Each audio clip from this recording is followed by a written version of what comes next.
What's up, guys? It's Michael here.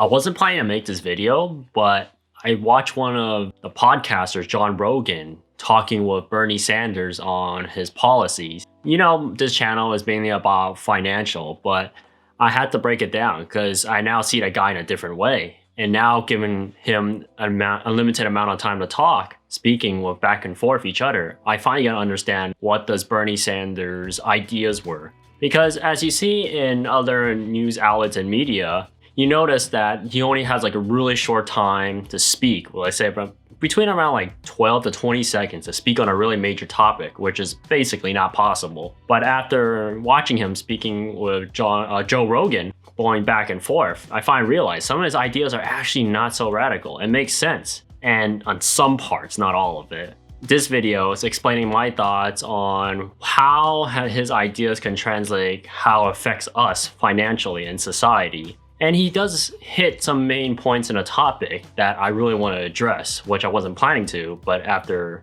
listening to him speak, it's really intriguing and this should be brought up to attention to everyone. So breaking down, there's three things I considered that he mentioned that really needs to be addressed. The first one, as you know, everyone knows, majority of people, is healthcare, because healthcare itself, if you look at other first world countries around the world, they're a lot cheaper than here in the United States. So what Bernie states that if he becomes president for his age, great. I mean, same time, he wanted to make healthcare more universally cheaper / free. At the same time, he tried to reference Canada, which is pretty interesting because you look at healthcare in the United States, it's basically one of the top notches compared to, Europe. Basically trading blows back and forth. Number one in healthcare, right? But I mean, look at it again, yeah, we're number one, but why is it so expensive? So you look at the two countries between Canada and US, because that's what he is referencing. Well, it's interesting. They say, well, look, Canada has higher taxes. Yes and a no. As you see in this channel is speaking financially. If you spend more money in your investments, it becomes more feasible how you make your money more passively grown. But when it comes to healthcare, you look at how the drug over there, he always mentioned insulin. As you know, insulin is a type of drug used for treat type 2 diabetes. Any people have that problem, especially in America, because we have the fattest population in the world for many reasons, you know why. And that drug itself, they make it there for basically pennies. And they sell it, they're really cheap too. But if you look in America, we do the same thing, make it for pennies, and they sell it for what, couple $100s. I don't know what the exact amount because it can fluctuate between state to state. It's just because, corporate greed, at the same time monopolizing of this specific drug. At the same time, it makes sense for him to understand why that should be cheaper universally, like close to free, because you develop this drug. You're meant to save lives. At the same time, yes, I understand why there are patents to protect people from stealing things, stealing whatever you create, to incentivize, innovation.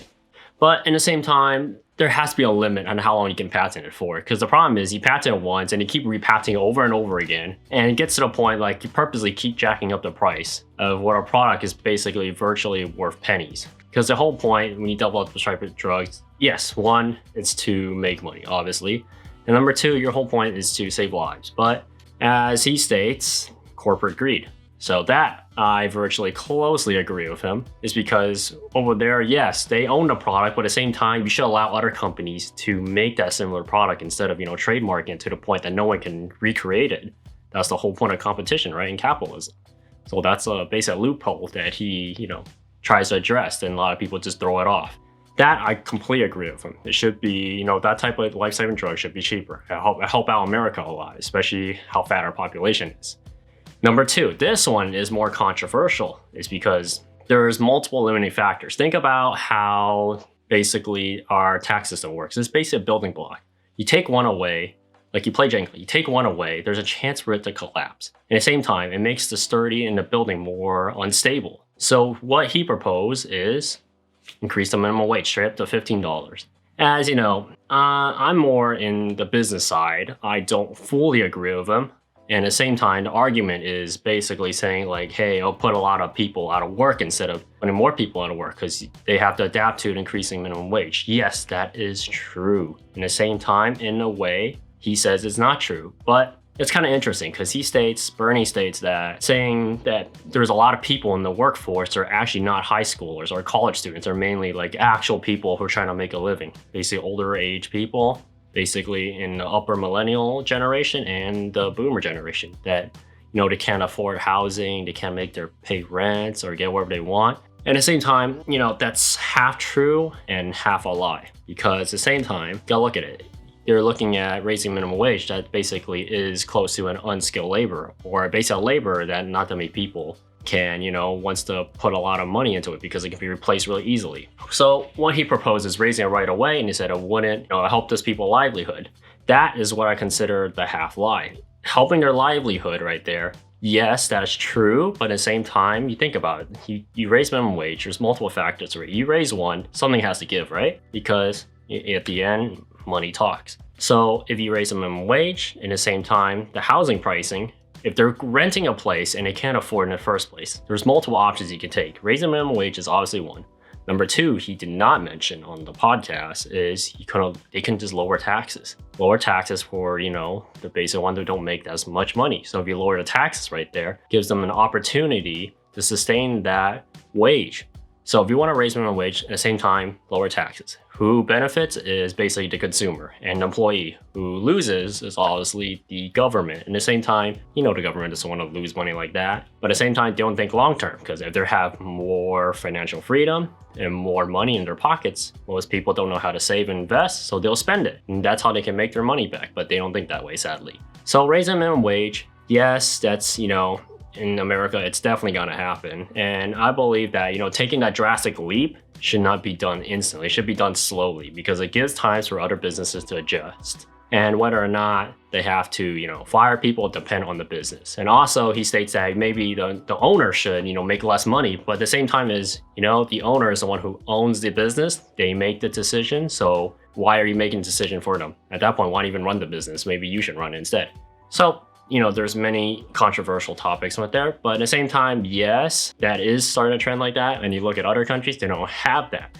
And when you compete against their infrastructure, looking at other countries like, China, the more Asian countries where they don't have minimum wage or is set really low, there's no way that we can compete with them in, basically a labor force. The only way to compete against that is using machinery, or basically doesn't require people. And at the same time, we lose jobs for it, but that's how it's gonna work. That's how it's gonna trend. That's how it is. And raising minimum wage is no way to compete against that type of labor force. That's why we should be specializing in more skilled labor force. Skilled labor force requires us to think more differently, which minimum wage right there doesn't really affect those type of workers. So breaking down the line, third one, I thought it was really interesting that Bernie mentioned is dropping the student loan debt. So he referenced this as where back in his schooling time, school used to be free all the way up to from K to 12, and they said they should drop the student loan debt. Yes and no. So first, if you drop it, who's gonna pay for it? So he mentions the corporates, the larger companies. So yes, they could pay for it off, but at the same time, why would they, right? If they do, then yeah, because he mentioned he wants it not to be a permanent thing, which I remember he was never able to mention this idea when he was running for president back in 2016. But he mentioned just, it's not a permanent thing, it's just for 1 year. He said 1 year, if you raise a tax, I believe by like a percent, about 1%, I believe, for all the major corporations able to pay off the debt, which is, sounds about right. It's possible. But at the same time, it's basically putting a Band-Aid on the wound that it's not able to heal completely. It's gonna leave a scar at the end. It's still a problem. So even if you pay off the debt, that's still gonna come back. And he wants to reference that, the government should pay for the student loan, but the problem is we have so many other expenses. So how are you gonna make up for that? That's, the $1 million question right there. In this case, my $1 trillion question. But you look at it, I see multiple possible factors. First, you can maybe change how the education system works. So right now it's like in America, it's K to 12, then basically that's free and you go to college, right? And I realize that one thing that no one ever talks about when they try to run for presidency is financial education. It's basically how the economy works when people go out to the workforce when they graduate and understand how does money go in, how does money come out, how do you pay your taxes. No one teaches those things except for this channel. That's why you should click the like button down below and the subscribe button, because it'll help out this channel a lot and shove videos like this into people's faces. So you look at it, maybe you should give them a better opportunity. At a younger age, teach them how does finance work, because at the end, in the world of finance, it's basically a breakdown to investing and saving money and spending it more efficiently. At the same time, a lot of students go to school at the same time and they find things that they like to do and they don't like to do. Majority of the people do, majority of them do find the things they like to do, but at the same time, there are a big group of people, including myself, find things it's not really my type of style. So I suggest from basically from K to 8, learning the basic skills, and at the same time, around between 7 to 8, 8th grade, meaning 7th grade, 8th grade, start teaching them financial skills and basically, ask them what type of career they want to get into. Because if you basically shove someone into a classroom and they don't like to do it, the motivation is not there. The motivation is not there. It makes them to make, more poor choices going down the line. So that at the end, making colleges free, it's only like a portion of the problem solved. The main problem is basically the people making the decision itself to what classes to pick and what type of jobs in future and goals. Because Bernie referenced that he's seen a doctor. This one, I thought it was a horrible example because I have a lot of family members and friends who are doctors. He said he came out as a doctor, making, I think about $200,000 in debt. And I nearly laughed when I heard that. Because when he said that, I was thinking, they make around starting, when they start, it was about $200,000 and can range all the way up to over $1 million. So you're telling me you cannot pay off a $200,000 loan that you spent about 7 to 12 years in medical school. You tell me you can't pay that off. That's ridiculous. I don't know where he got that, but that's actually false. Because family members can pay it off within 1 year of working, and at the same time, it branches on. So that reference, when he made that up, I was like, Bernie, it really depends on the job. At the same time, they can definitely pay that off. That means that person is basically, who knows what they're spending all their money on, maybe booze. I don't know. But you make that much and you tell me you can't pay off that debt, that's ridiculous. You need to basically rethink your spending and break it down. At the ending, it's a spending issue. And also take, instead of blaming the system, why don't you just use the system to your own advantage? That's what the system's written for.